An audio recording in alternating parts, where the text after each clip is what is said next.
जय हिंद भावानो. तुम्हाला माहितीच आहे SSCGD 2026 शेवटचं भावानो 20 ते 22 दिवस शिल्लक राहिलेले आहे. आणि भावानो मी तुम्हाला सांगितले मॅक्सिमम मॉक टेस्ट द्या, मॅक्सिमम मॉक टेस्ट द्या. तर भावानो आजची मॉक टेस्ट आपण RW वर दिली आहे, ती पण फ्रीवाली दर संडेला भावानो होत असते. त्यामुळे भावानो तुम्ही दिला असाल तर द्या भावानो, नाही दिली असाल तरी पण द्या. मी सांगतोय म्हणून द्या भावानो, कारण विषय कसा आहे, मॉक टेस्ट दिल्याशिवाय भावानो आपला स्कोर वाढत नाही. तर भावानो आजची अनालिसिस कट भावानो वळूया, वेळ न घालवता भावानो अनालिसिस चालू करूया भावानो. तर भावानो सगळ्यात अगोदर RW मॉक टेस्ट 1 फेब्रुवारीची म्हणजे आजची मॉक टेस्ट आहे. तर भावानो किती स्टुडंट होतं, काय होतं, हे सगळं भावानो आजच्या व्हिडिओत बघायचं आहे आपल्याला.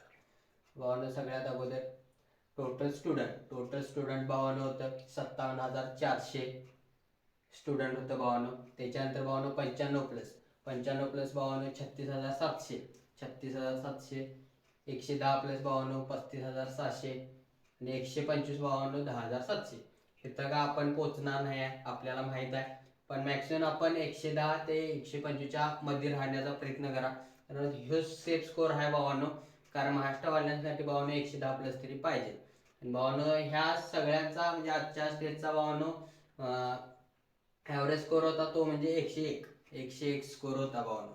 तर भावानो काय घाई करायची नाही काय, आणि फक्त तुम्हाला सांगितले स्कोर काय आता बघण्याचा अर्थ नाही, पण तरी पण भावानो एक अनालिसिस म्हणून तुम्हाला मी सांगितलं. मॅक्सिमम कसं असते, एक आपल्याला कळते की आपला स्कोर किती झालाय काय झाला. पण भावानो कमी आला असेल तर भावानो काय अडचण नाही भावानो, मॅक्सिमम भावानो चुका दुरुस्त करा, त्याच्यानुसारच आपला स्कोर वाढणार आहे. तर भावानो मला कितीच पडल्यात हे पण तुम्हाला सांगणार आहे याच्यानंतर.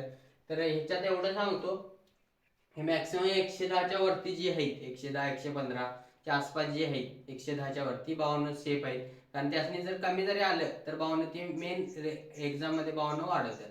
त्यामुळे भावानो मॅक्सिमम भावानो 110 ते 125च्या आसपास राहा, कारण आपल्याला माहिती आहे महाराष्ट्राचा कट ऑफ कसा जातोय काय जातोय. जर वॅकन्सी जर वाढाय नसतील तर भावानो स्कोर वाढणार आहे, एवढं लक्षात ठेवा. तर भावानो मला किती पडल्यात ते सांगतो. माझा स्कोर आहे भावानो, हिंदी आजची इझी होती, मला पडल्यात हिंदीला 20. रिझनिंग भावानो इझी होती पण कॅल्क्युलेटिव्ह होती, मला पडल्यात 18. मॅथ्स मॉडरेट होतं प्लस कॅल्क्युलेटिंग होतं, त्याला पडल्यात 18. क्वेश्चन बरोबर राहिल्यात. जीकेचेच काय तुम्हाला माहितीच आहे, मी सांगितले IMP टॉपिक तेवढंच, त्याला क्वेश्चन बरोबर आले 7. तर भावानो माझा फायनल स्कोर आहे भावानो माझा 120.5 आजचा. तर भावानो चांगला स्कोर गेला आज, पण रिअल एक्झाम मध्ये भावानो एवढा जावा अशी प्रार्थना करूया. आणि आपलं प्रयत्न भावानो 100% काय विषय नाही, पण विषय कसा आहे की आज स्कोर एवढा गेला तर उद्या तेवढा जाईल काय, एवढा भावानो जात नाही भावानो, कमी जास्त होते थोडंफार, 10 मार्क 15 मार्क असं होत असते भावानो. त्यामुळे भावानो काय घाबरायचं नाही, जर मला जर पहिल्या दिवशी जर 90 असतील तर दुसऱ्या दिवशी 100 असतील, तर असं भावानो कमी जास्त होत असते. त्यामुळे भावानो घाबरायची काय जरूर नाही. मी तुम्हाला सांगितले जेवढा IMP टॉपिक करा येतील तेवढं भावानो करा, त्या कारण मॅक्सिमम स्कोर भावानो त्याच्यावरच वाढणार आहे. तर भावानो आपला स्कोर हिंदीचा कसा असते, रेशो आपण ठेवलेला आहे 18 18 20, 18 18 15 आणि 10. तर भावानो हिंदी कव्हर केली आपण, रिझनिंग कव्हर केल्या, मॅथ्स कव्हर केले, फक्त GKGS इथंच भावना वाढाले आपले GKGS ला, कारण 10 क्वेश्चन बरोबर येणार आहे. तर मॅक्सिमम आपण प्रयत्न करू, वाचण्याचा आता चालू केले सोडा. पण विषय कसा होणार आहे की जर इथं जर कमी मार्क आले तर भावने सिलेक्शन राहण्याची शक्यता आहे, पण काही विषय नाही, आपण प्रयत्न करूया, होईल तेवढं होईल, देवावर विश्वास ठेवूया. तर भावना व्हिडिओ आवडल्यास लाईक शेअर